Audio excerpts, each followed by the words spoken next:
Bem-vindos ao Pod Clássica, o seu podcast sobre educação clássica. Meu nome é Bárbara Lores e hoje conversaremos com a Mariana Braga sobre a Paideia, a educação grega.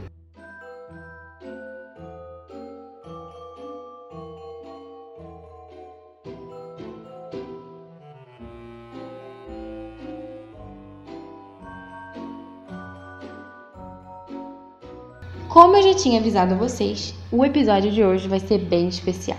A gente vai ter aqui no Pod Clássica a nossa primeira entrevista. E estamos começando em grande estilo. Vamos conversar hoje com a Mariana Braga, que é professora de filosofia, formada pela Universidade Católica de Petrópolis e minha amiga, sobre a paideia, a educação grega, principalmente na perspectiva de Platão. Então vamos começar. Primeiro eu vou deixar a Mari se apresentar. Então, acho que em primeiro lugar agradeço muito o convite para vir falar sobre esse tema. Eu vou me apresentar, eu me chamo Mariana Braga, eu sou formada em filosofia desde 2017, eu terminei em 2016, me formei em janeiro de 2017. Eu tenho um filho de 4 anos e estou esperando o próximo que chega a qualquer momento. Então, esse foi o tema da minha conclusão de curso, da minha monografia. Eu tive a sorte de um ótimo orientador que é muito especialista dessa área aí, da República de Platão, que despertou em mim esse gosto tanto por Platão quanto por esse assunto da paideia. Então, acho que também, tendo uma criança pequena, e isso me chamava a atenção essa coisa da educação já, Então, como formar um kalos kai agathos, um homem belo e bom.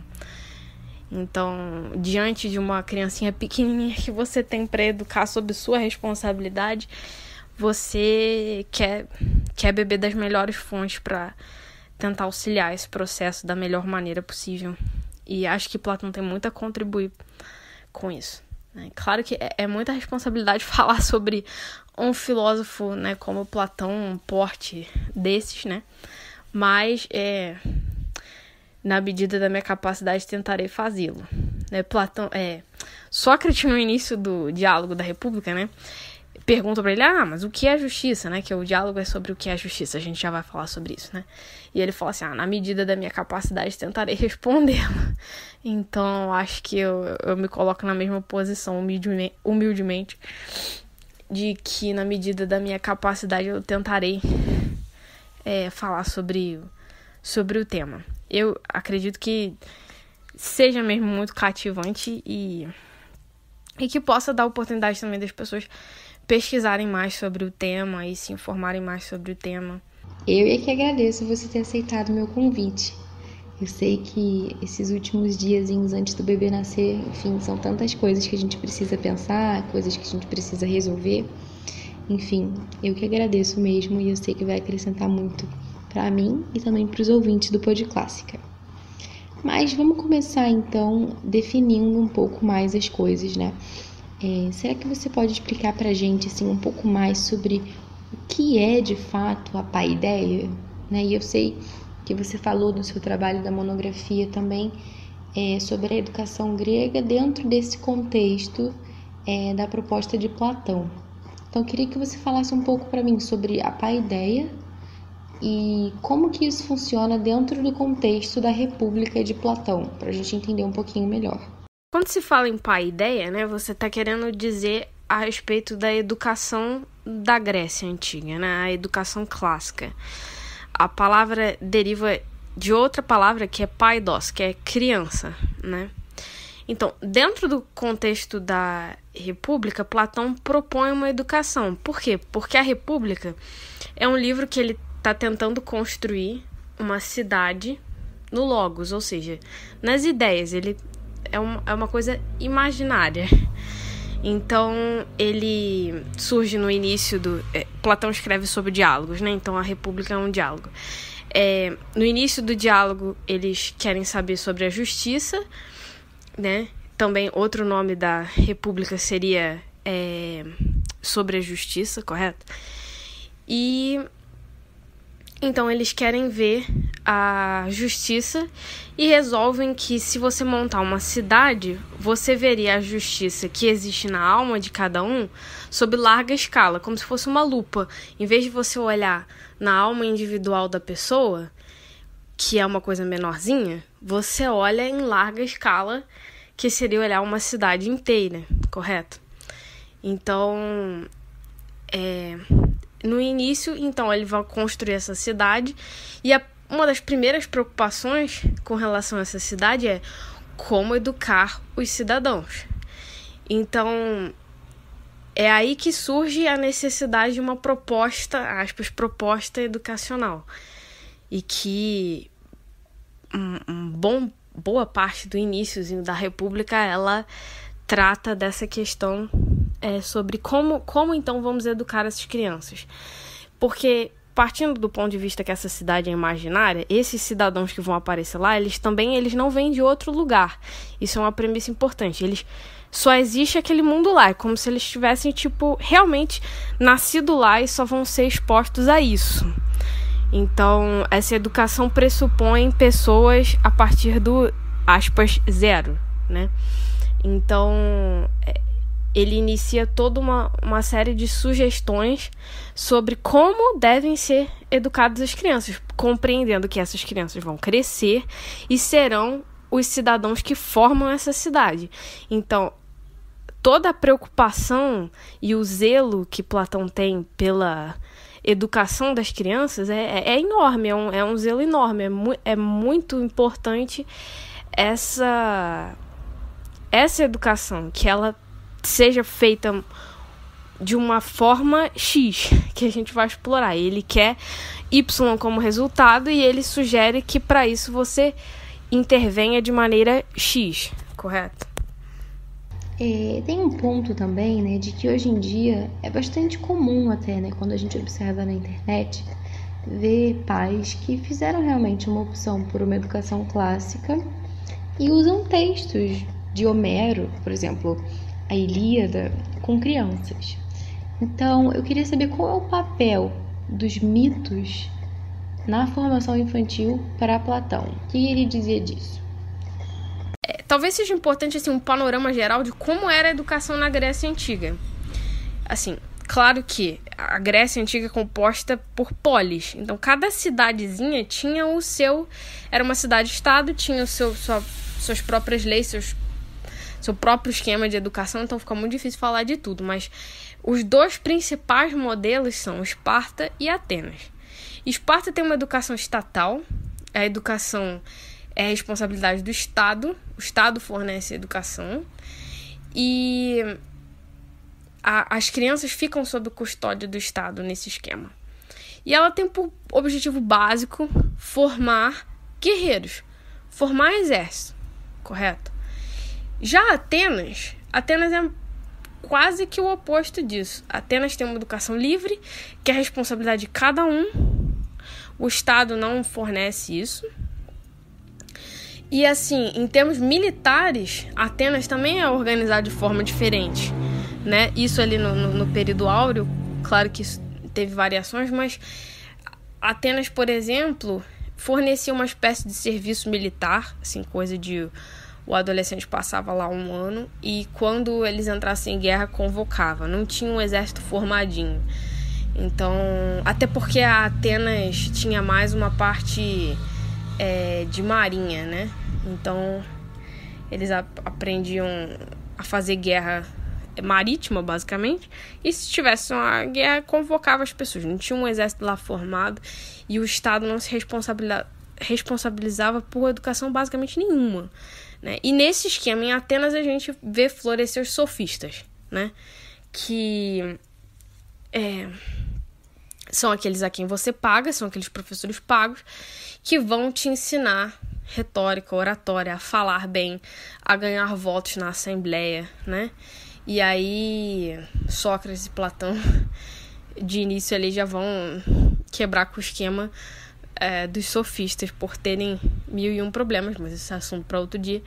Então, existem esses dois formatos de educação. A educação em Atenas, ela já é trabalhada por mitos, Então,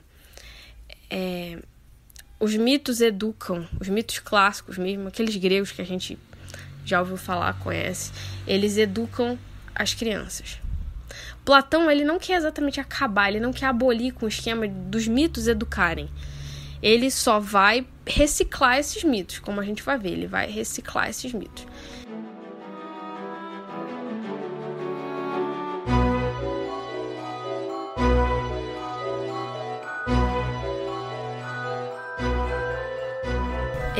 Platão, com certeza, ele quer manter o esquema dos mitos também na sua proposta de paideia, ok?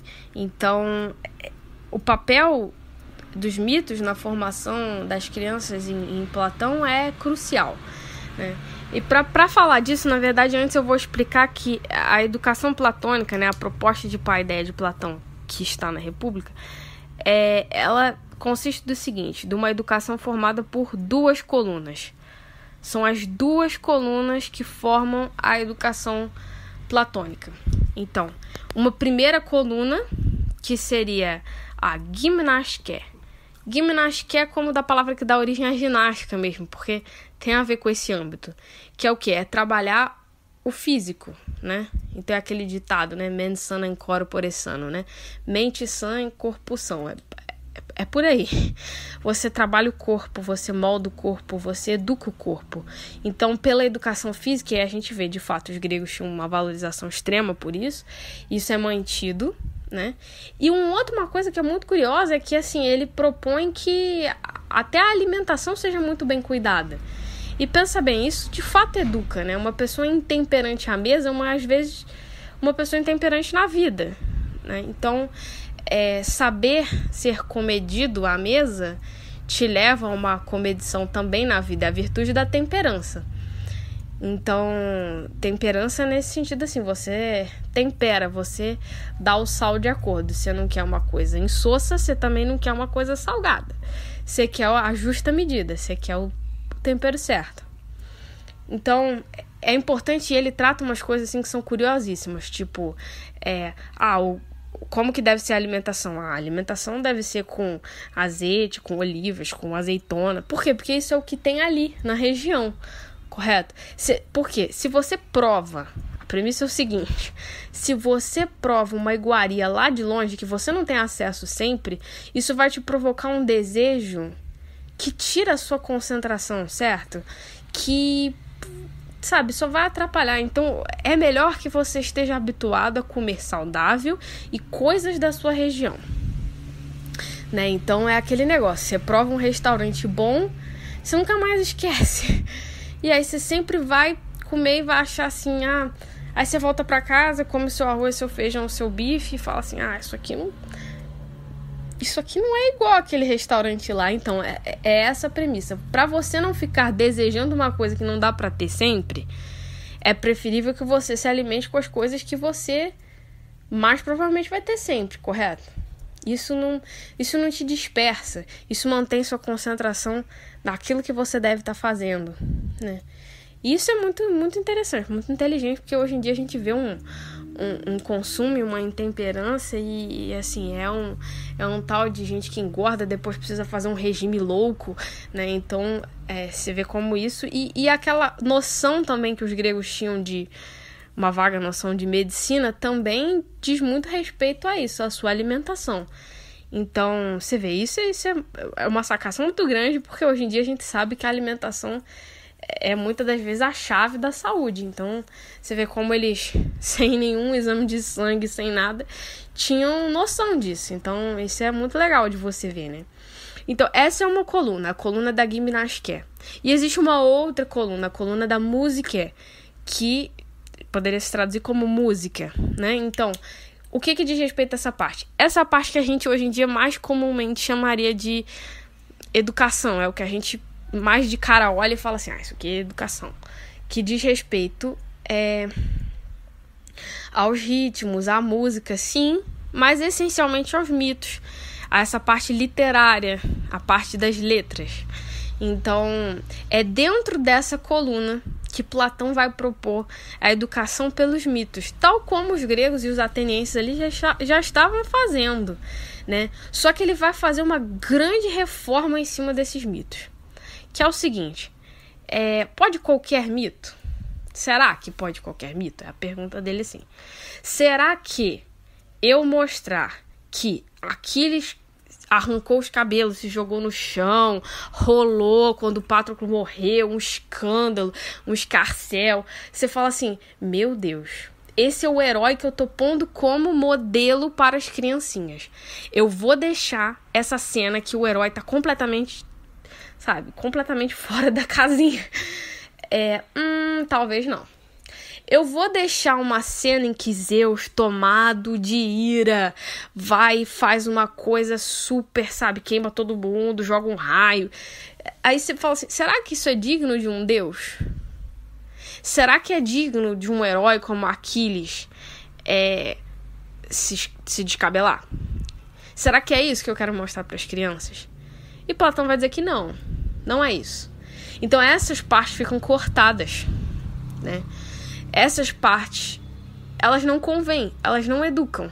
Elas até fazem uma ótima historinha lá nos mitos, mas na hora de educar, você não quer que as crianças tenham nem a ideia de se descabelar, nem a ideia de ser tomado de ira. Então, como elas estão ali purinhas, crus, é importante que elas sequer conheçam essas coisas erradas.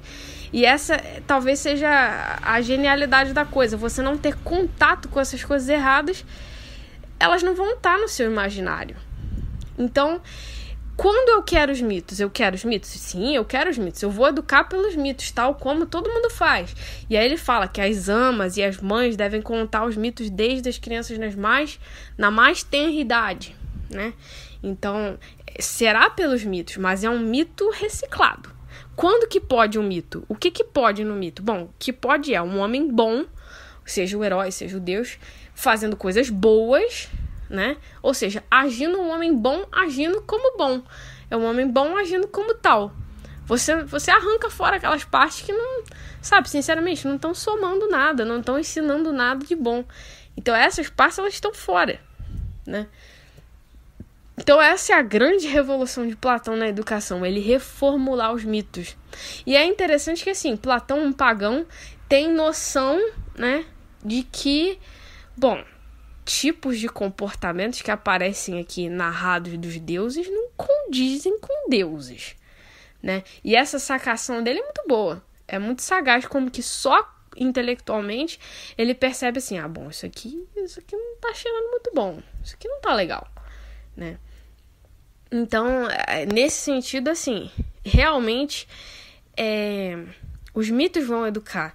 E hoje em dia também eu acredito que, de fato, se manter boas histórias nesse sentido, não só os mitos, mas os clássicos, né? Mas para crianças na mais tenra idade, você não quer expor essas crianças a elementos errados. Em síntese, você não quer dar a má ideia, compreende? Para que eu vou dar a má ideia? Não, eu vou dar a boa ideia. Eu vou dar a ideia da vez que o herói está se comportando muito bem, né? Então, por exemplo, Ulisses, quando volta, né, depois de toda a viagem, ele volta para sua terra natal e ele vê que tem várias pessoas cortejando a sua esposa, né? E ela que permaneceu firme, negou todo mundo, e ele vê que a esposa tá lá firme, né? E ela tecia não sei, um tapete, uma coisa tipo assim, e dizia que quando acabava ela escolheria um deles, e ela ia lá, tecia durante o dia e de noite, ela desfazia tudo e ela não perdeu a esperança do marido voltar. E aí quando ela vê, quando Ulisses está numa espécie de taberna e tá vendo os companheiros ali beberem, um monte de gente se comportando mal, os escravos, enfim, que ele tem vontade de sacar a espada e tomar providência ali naquela mesma hora, ele bate no peito e fala assim, não, aguenta, coração, sabe, porque você já viu coisa pior, e ele tem que esperar um momento certo de agir. Então, isso aí é ótimo, isso aí mostra pra criança que as coisas têm a hora, que a coisa tem que ser planejada, que você tem que ter esse autocontrole. Isso é o que você quer ensinar pra criança. O que você não quer ensinar pra criança são esses outros trechos, né? Zeus, tomado de luxúria, não chegou nem aos aposentos e tomou Hera ali mesmo, sabe? Isso você não quer mostrar pra criança, compreende? Obviamente, né? Então, esses vários trechos de heróis e deuses não se comportando devidamente, você faz o quê? Você risca fora, né? Em síntese, é o que o Platão tá falando. Esse trecho aqui não tá legal, você risca fora. Olha, então, muito provavelmente Platão não aprovaria os desenhos e os quadrinhos modernos, né, de hoje em dia, de super-heróis, enfim, com toda a má influência de comportamentos, né, que são pouco ou nada virtuosos, tanto dos heróis, muitas vezes, quanto dos vilões também, né?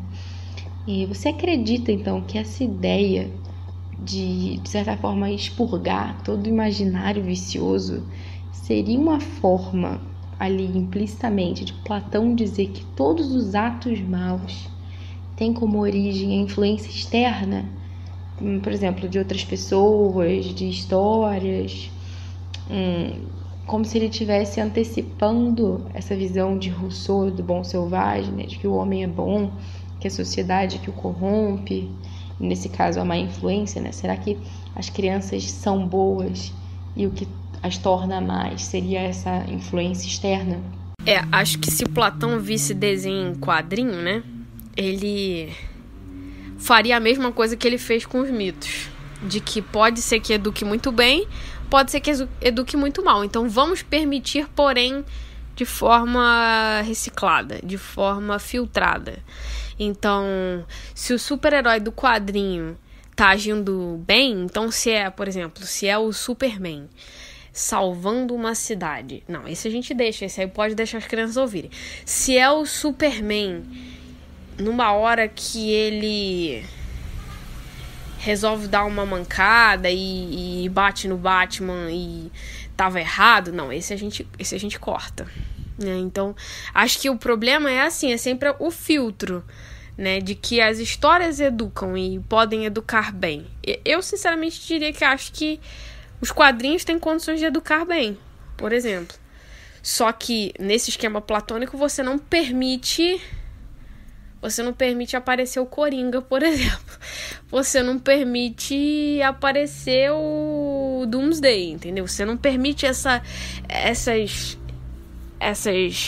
influências ruins. Você, em síntese, a coisa você não quer ter no imaginário da criança nada ruim.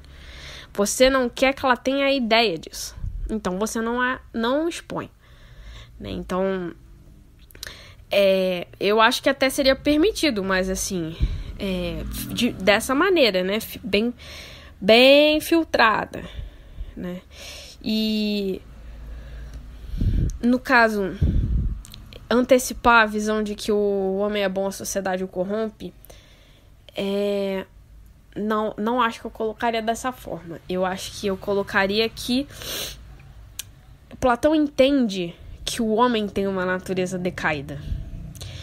Ele entende isso não como nós, entende? Não como nós que já vimos a filosofia medieval, que temos condições de explicar que o homem, existe algo lá no início, no qual o homem foi separado da sua natureza primeira, né? E ao qual os cristãos, nós vamos chamar de pecado original, que existe um homem pós-lapsário, um homem pós-queda, correto? Que o homem era muito bom, existiu uma queda e ele ficou como é. Platão, infelizmente, é pagão, ele não tinha condições de saber disso, né?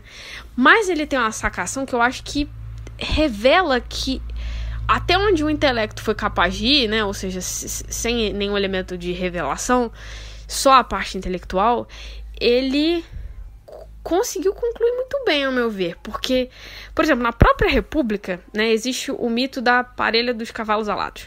Então, é assim, existe um auriga, ou seja, o cara que tá guiando os cavalos, e existem 2 cavalos, um branco e um preto. O branco tende para as coisas de cima, ou seja, ele quer se elevar. Nesse caso, ele quer se elevar até a abóbada celeste, né? Porque é uma carruagem que voa, né? Então ele quer se elevar até a abóbada celeste e passar dessa abóbada celeste para ver as ideias, correto? O tal mundo das ideias de Platão, né? Essa parte da alma que tende o quê? Para as melhores coisas. Mas existe o outro cavalo, que é o preto, que tá lá atrapalhando, que é um cavalo teimoso, que é um cavalo que não deixa o cavalo branco voar direito. E o Auriga tem que ficar toda hora comandando os dois para a coisa funcionar. Então, ao meu ver, isso revela essa percepção de que Platão vê que o homem, dentro dele, tem uma desordem, né? Essa desordem que faz com que um pedaço do homem tenda para as coisas ruins, embora ele esteja querendo também as coisas muito boas, né? Então, assim, não acredito que seja a sociedade que corrompa, mas essa própria dinâmica do como funciona a alma humana, às vezes, acaba que é mais fácil tender para o ruim. E a gente precisa fazer um esforço para tender para o bem, né? Então, é aquela quebra de que Santo Agostinho fala, por exemplo, entre vontade e intelecto, né? Que antes do pecado original, vontade e intelecto era uma única coisa. Então, se você sabe, você faz. Eu sei que isso é bom, eu faço. Eu sei que tomar Coca-Cola não é bom, logo eu nunca tomo. Compreende? E depois do pecado original, não. É assim, tipo, olha, eu sei que a Coca-Cola faz mal, mas eu vou tomar mesmo assim. Tipo isso, sabe? Eu sou a pessoa que bebe muita Coca-Cola. Não tô fazendo juízo. Só tô explicando com um exemplo. Então, não parece que se trate da sociedade como se fosse assim, uma coisa externa que vem e me corrompe. Não, mas que se trate de uma coisa que Platão tem uma percepção de que é interna. Ao menos ao meu ver, Platão enxerga que existe essa quebra dentro do homem. E por existir essa quebra, é que ele não quer dar à criancinha nada que preenche o imaginário dela que seja ruim. Porque ela já tem essa desordem, né? Essa tendência que às vezes não vai. Então, é claro, eu também acho que por um outro aspecto, a sociedade toda em ordem, harmonia, muito boa, favoreça que você vença para as coisas corretas, né?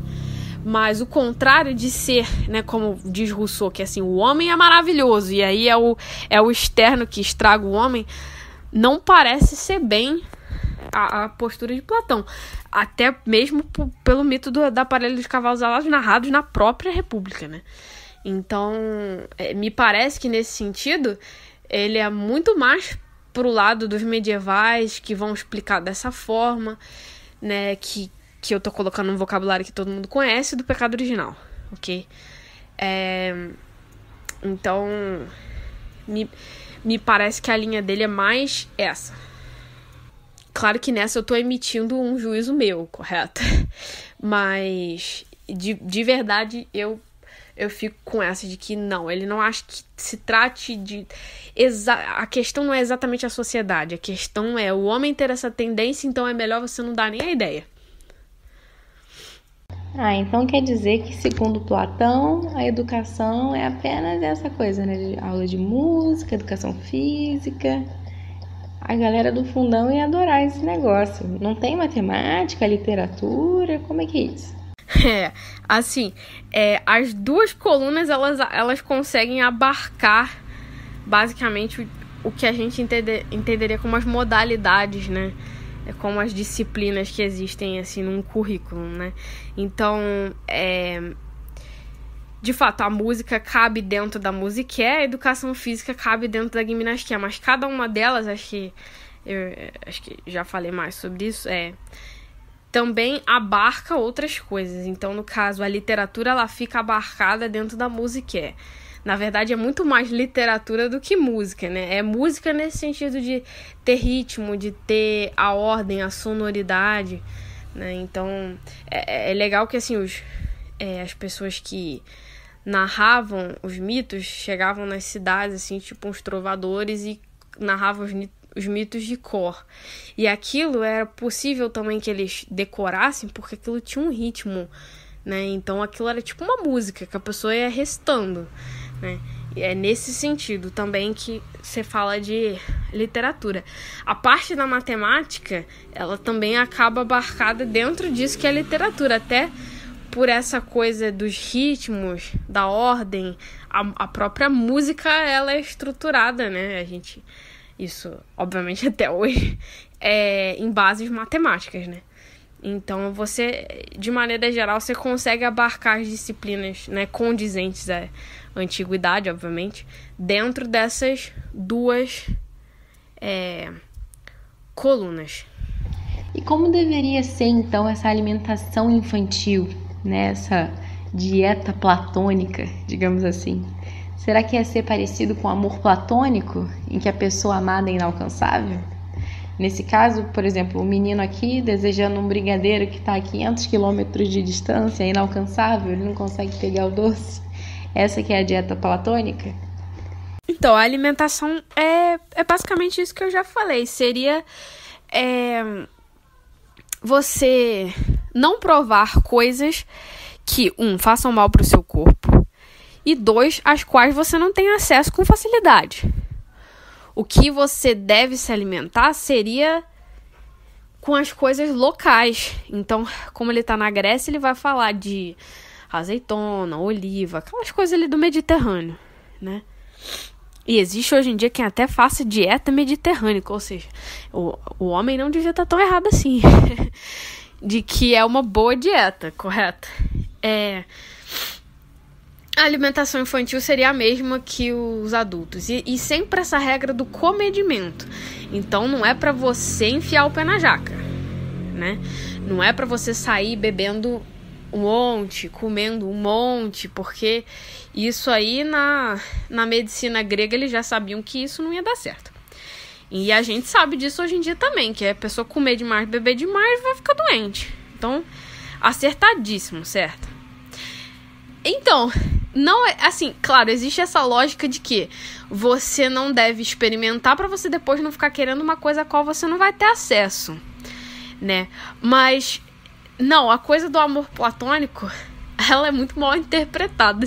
Tipo, isso caiu num jargão, assim, de todo mundo. E Platão ficou, tipo, o doido lunático. Então, assim, fica assim, amor platônico. O que é amor platônico? O amor por aquela pessoa que você nunca vai ter, né? Então, não, tadinho do Platão. Não é isso o amor platônico. Na verdade, quando ele bota essa coisa assim de que é um amor por uma coisa ideal, uma coisa longe, é que o amor platônico mesmo do qual ele tá falando é o amor do filósofo, que ama o quê? As ideias, que estão lá no mundo das ideias, meio distante. Então é o amor por uma coisa que você fica querendo e não exatamente está alcançando. É esse gosto por buscar, né? E isso é a essência da filosofia, você buscar o conhecimento, buscar a verdade, que seria o quê? Buscar essas ideias, né? Que estão lá no mundo das ideias, né? E claro, isso tem muito mais a ver com... Os gregos falam de vários tipos de amor, né? Eles não têm uma única palavra para amor. Mas no caso, essa coisa do amor platônico seria um eros, esse amor de desejo, correto? O mesmo amor de apetite sexual é o apetite, aquele apetite forte, de que vai atrás, né? E é esse o amor que ele quer que o filósofo tenha pelo conhecimento, pelas ideias, né? Então, às vezes a pessoa fala assim, amor platônico, imaginando mais esse tipo de coisa de uma pessoa que você quer e nunca vai ter. E, na verdade, não é bem isso. É o amor pelas ideias, pelo conhecimento, nesse caso, né? Existe um outro diálogo que vale muito a pena também explorar, que é o Banquete de Platão, que é um discurso sobre o amor, né? Então, lá fica bem claro, né, quando Sócrates fala de que ele aprendeu, ele foi ensinado, né, inclusive por uma mulher, a Diotima, e esse amor se trata de almejar essas coisas mais altas, e no caso é o mais puro amor filosófico, né? Então o amor platônico é a própria filosofia, o amor pela sabedoria, o amor pelo conhecimento, o amor pelas ideias, no caso específico de Platão, né?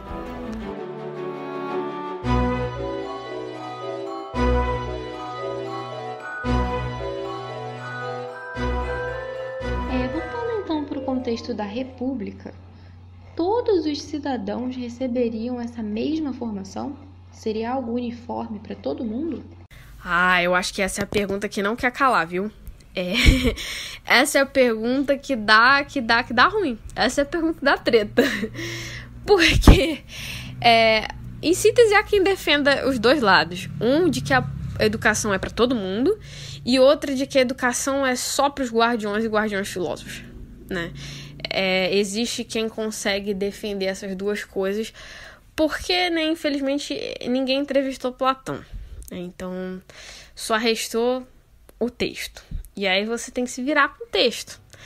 Isso sem falar que Platão dizia que o texto não abarca muita coisa, que mais vale a oralidade. Então, aí se você pensar nisso, você fala assim, nossa, aí deu ruim.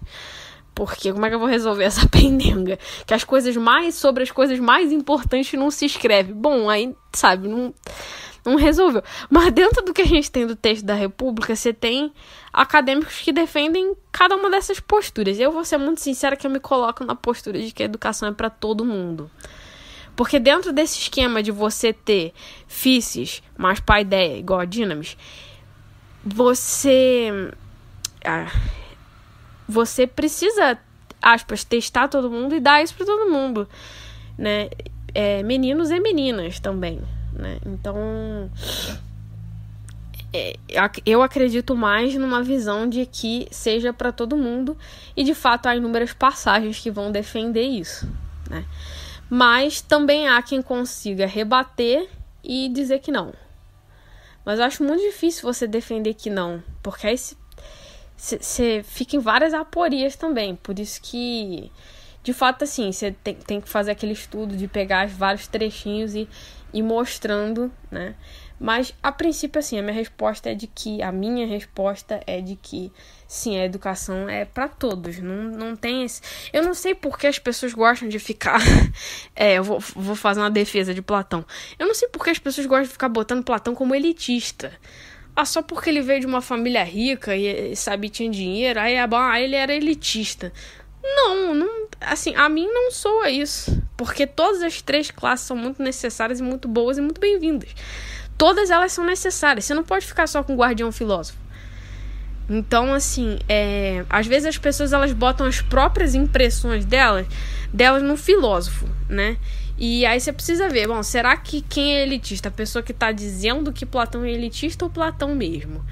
Né? Me parece que não. Me parece que Platão propõe a educação para todo mundo e não tenha nada disso, né? Nada de nenhum elitismo. E como que haveria, então, né, essa diferenciação a respeito de quem faria o quê, né, das funções dentro da República? Eu acho que vale a pena a gente explorar que dentro dessa estrutura da paideia platônica, na República que a gente está vendo, existe uma qualidade de uma espécie de equaçãozinha, certo? Que rege todo o esquema da educação platônica. E eu acho que é importante a gente destacar. Então, existe o quê? Existe aptidões naturais da pessoa. Então, assim, talvez hoje em dia a gente chamasse de o talento da pessoa. Tal pessoa tem tal talento. Ou seja, ela tem uma aptidão natural para aquilo ali. Correto? Talvez uma das melhores traduções e Platão chama isso de physis. E uma das melhores traduções que eu vejo para essa tal physis seria a natureza. É que natureza é um vocábulo bem filosofia medieval. Mas seria isso. A disposição interna de cada um que tende a alguma coisa. Que tende a uma dada habilidade, uma aptidão. Hoje em dia as pessoas falam desses tipos de inteligência. Enfim, talvez se enquadrasse um pouco nisso. Que cada um tem uma aptidão. Cada um tem uma coisa para a qual ele vai funcionar, aspas, melhor. E aí o que acontece? Qual o papel do educador? O educador vai observar qual a natureza dessa criança. Ou seja, quais são as disposições dessa criança? Para qual coisa essa criança faz... ela se dá melhor fazendo, compreende? O que essa criança faz de melhorzinho? Compreende? Então, Dado essa observação, que é a chave do processo da educação, você dá tal educação. Então, diante da demonstração de tal habilidade, eu dou esta educação aqui, eu dou esse temperinho, eu dou isso aqui, compreende? Então, por mais que possa existir uma coisa mais básica, mais que todo mundo tenha, existem coisas específicas de acordo com aquela aptidão. Então, isso é a paideia, essa é a educação. Essa educação que recebe observada a físis. Então, a físis, que é essa aptidão da criança, mais a paideia, que é a educação que ela recebe, gera uma capacidade. Ou seja, uma habilidade que essa pessoa tem, um esquema que ela vai poder exercer e um papel que ela vai ter na cidade, correto? Que eu já falo dos papéis da cidade, mas é muito importante essa observação de cada criança. E existe uma criancinha em especial que ela vai demonstrar aptidões que vão muito além. E essa criancinha é aquela com capacidade da filosofia. Ela não só tem uma idoneidade moral, né, um forte caráter de reagir diante das coisas erradas, mas ela também tem boa memória, aptidão para o estudo, aquele amor pela sabedoria. E aí vem da onde vem a criancinha, aspas, filósofa, correto? Que vai receber a formação, correto? Claro que o filósofo Platão deixa isso bem claro, que vai ser só uma criança mais velha, não vai ser uma criancinha piquititinha, correto? Claro, isso aí é um aspecto intelectivo que precisa até do amadurecimento, né? Então, esse esquema. Esse esquema é muito importante manter em mente, que a físis, ou seja, a natureza, ou seja, as aptidões de cada criança, mais a paideia, que é a educação que ela recebe, resulta numa capacidade.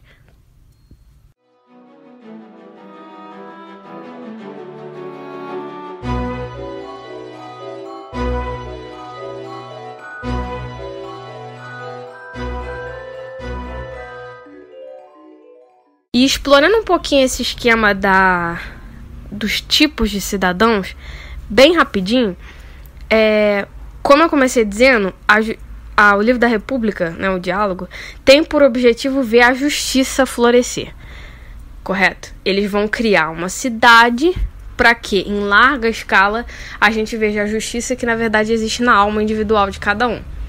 Então, claro que nesse esquema aí também vão aparecer as outras 3 virtudes cardeais, mas assim, isso é outro assunto.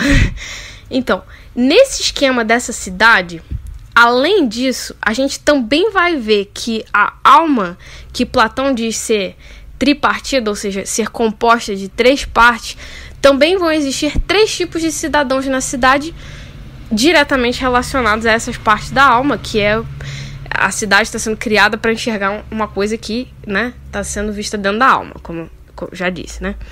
Então, assim, quais são os 3 tipos de cidadãos que existem nessa cidade? Existem os cidadãos que são os artesãos, correto? Que são esses que devem fazer toda essa parte básica de manutenção da cidade, ou seja, fornecer alimentos, a parte de serviços, isso aí tudo a gente enquadraria no que são os artesãos. Existe uma parte acima dessa que são os guardiões, que seriam a camada mais militar, né, que é responsável por defesa, né, o guardião, que Platão vai descrever que deve ser como um cão de guarda, né, alerta, atento e que é capaz de atacar a pessoa de fora, porém é dócil com a pessoa de casa, né. Então, nesse esquema não é só também guardião num aspecto assim, é uma invasão da cidade. Sim, isso também. Mas é também defender a moral. Então, esses guardiões, eles são aqueles que têm um forte caráter moral. Eles são muito sólidos, eles têm um caráter muito forte. Então, diante de uma coisa errada, eles reagem, certo? Então, por isso que eles são representados por serem guardiões e por terem esse aspecto mais militar. E existe uma camada acima dessa, que são guardiões específicos com uma dada disposição extra. Eles são guardiões com um plus, que é o plus da filosofia.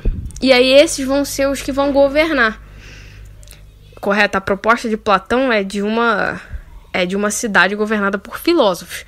Então, sejam eles um ou sejam eles alguns. Vai depender de quantas criancinhas tiveram a aptidão para a filosofia, receberam a educação e resultaram num filósofo. Pode ser um, pode ser alguns, né? E pode ser uma menina. Ou um menino, né? Melhor dito, um homem ou uma mulher, porque só é mais tarde, mas enfim, deu pra entender, né? Então, esse aí é assim, o guardião, ele até é o Sunday, correto? Meu orientador falava isso, explica muito bem. Mas a cereja do bolo, entende? A cereja desse Sunday é o guardião filósofo. Ele é o topo. E da onde, qual aptidão teve esse guardião filósofo quando foi observado para ele receber a paideia? Ele não tem só a idoneidade moral do guardião, ou seja, esse caráter muito forte. Ele tem isso e ele tem algo a mais, que é uma aptidão para o estudo, um gosto por saber as coisas, ou seja, em última instância, o que ele tem? Amor à sabedoria, correto? E ele tem esse eros, né, o amor platônico é o eros pela filosofia, correto? Então, exatamente. São as 3 camadas da cidade, que refletem o quê? A alma tripartida, a alma humana, que é composta também por essas mesmíssimas 3 partes.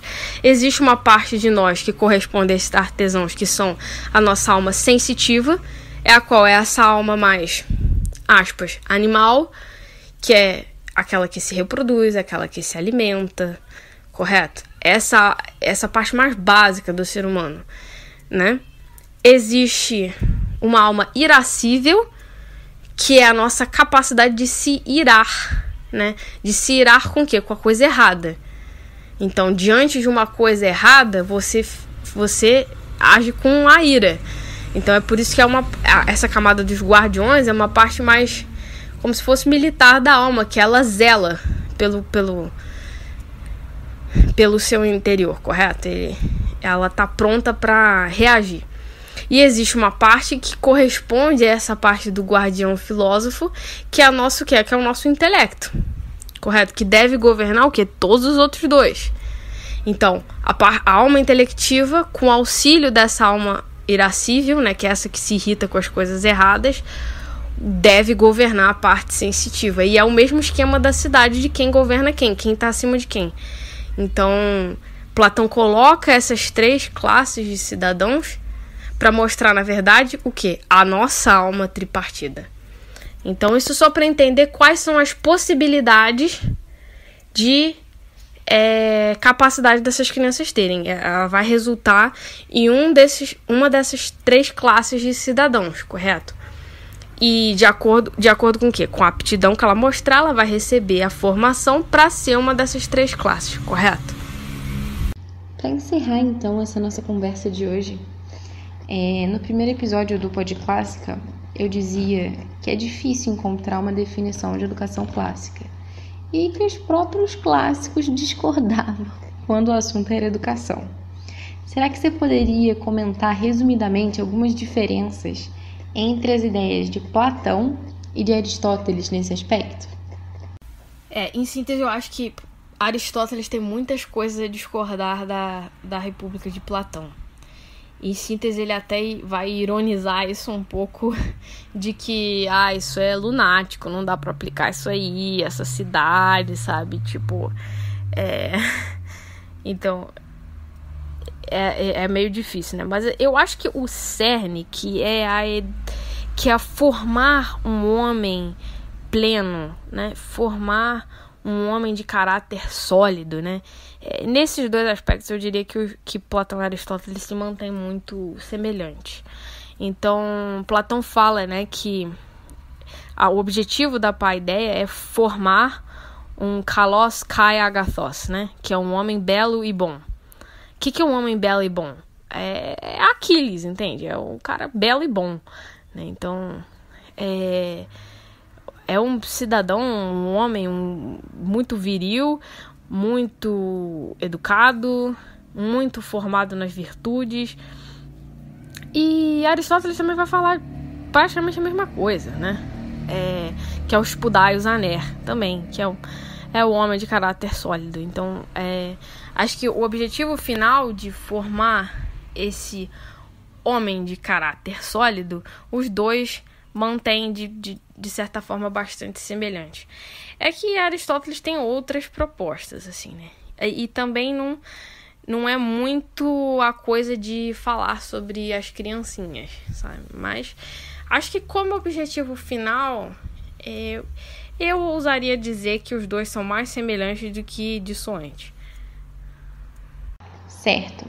E se você pudesse dizer aos pais de hoje, né, do século XXI, qual é a relevância que a paideia tem hoje? Qual é a importância da gente conhecer? O que isso pode acrescentar na vida dos pais de hoje em dia? Acho que, com toda certeza, eu acho que os pais hoje em dia podem aprender com a paideia platônica. Em vários e vários sentidos, assim, acho que mais ou menos dá para concluir do que a gente já falou. O aspecto da alimentação acho que super vale a pena, entende? Porque hoje em dia as crianças, elas comem muito, comem errado. Então, também é função dos pais ensinar a comer bem, a saber escolher os alimentos, entende? Toda essa questão da educação física, que a gente sabe que hoje em dia você praticar uma atividade física, você estar em dia com o corpo, é primordial para sua saúde, junto com a alimentação, é o que faz saúde, entende? E de fato, para a criança, isso também ajuda a crescer, ajuda a desenvolver, né? Então, faz parte dessa coordenação motora, as conexões que o cérebro faz quando a criança adquire coordenação motora, enfim. Mas também toda essa parte da literatura, eu acho que vale muito ensinar com os mitos, correto? Eu realmente faria para uma criança pequena esse filtro de Platão, de que tem muita coisa ali nos mitos que você não quer contar para uma criança pequena. Então, eu faria, assim, esse filtro, tal como Platão faz. Mas acho que, poxa, às vezes eu percebo, assim, que das pessoas mais cultas que eu já conheci, elas todas sabem narrar vários mitos, né? Até porque os mitos gregos, eles têm vários arquétipos de comportamento humano, né? Então, culturalmente, isso é muito rico, né? Uma pessoa que tem conhecimento disso, conhecimento de literatura, conhecimento de arte, né? Conhecimento desse período grego, fica realmente uma finesse na educação. E acho que vale a pena para as crianças, correto? Então, eu super acho que dá para aproveitar. Uma das coisas também que é super básica é criar, né, para essa criança a tal brisa salutar. De tal forma que para onde ela olhe, ela respire essa brisa salutar da educação. De qual modo a gente pode fazer isso hoje em dia? Promovendo para a criança um ambiente muito ordenado, um ambiente muito limpo, e ensinando ela isso de manter o ambiente limpo, manter ordenado, manter esteticamente agradável, ou seja, quadros, obras de arte, né? E até mesmo o zelo com ela mesma, como se apresenta, certo? Tá limpinho, tá arrumado, sabe? Então, isso, de fato, você tá num ambiente todo arrumado, todo limpo, aquilo te instiga o seu melhor. Então, por exemplo, assim, eu não gosto de quando eu vou estudar, tá com um monte de bagunça ao meu redor, que aquilo tira minha concentração. Agora, quando você estuda num ambiente todo organizado, não, aí aquela organização externa, ela te dá algo interno, né? Então, esse brilhantismo de Platão, acho que realmente são muitas as coisas que dá pra gente aplicar e que dá pra aplicar com criança muito pequena, que não tem nada tão demais. Você ensina a guardar os brinquedos direitinho, você ensinar sobre as obras de arte, e as crianças, elas gostam, porque de fato essa coisa da harmonia e da ordem, ela é intrínseca ao ser humano. Então, isso gera uma coisa, um bem-estar. Tá arrumado, tá bonito, tá harmônico, tá belo, né? Então, isso aí é essencial, né, no caso. E hoje em dia, às vezes, as coisas, elas estão esteticamente meio doidas, né? Então, essa beleza clássica, eu acho que vale a pena os pais ensinarem também. E a gente instigar isso e instigar esse apreço, né, nas crianças. Então é isso. O papo estava muito bom, mas temos de encerrar a nossa entrevista. Quero agradecer especialmente a Mariana por ter participado conosco. No momento da gravação, ela ainda estava grávida, mas agora o pequeno Isaac já nasceu. Desejo tudo de bom para a família Braga, que Deus abençoe esse pequenininho. E eu encontro vocês no próximo domingo aqui no Pod Clássica. Até mais!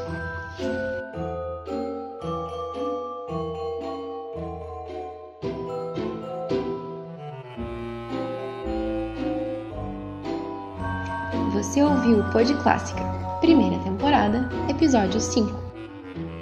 O Pod Clássica é um podcast semanal sobre educação clássica. Nosso objetivo é levar conteúdo de qualidade, gratuito e em português para a sua família. Precisamos da sua ajuda para continuar esse trabalho. Saiba como você pode ajudar a manter o Pod Clássica no ar no site apoia.se/podclássica. Pod Clássica. Pod Clássica. Pod Clássica. Pod Clássica. Pod Clássica.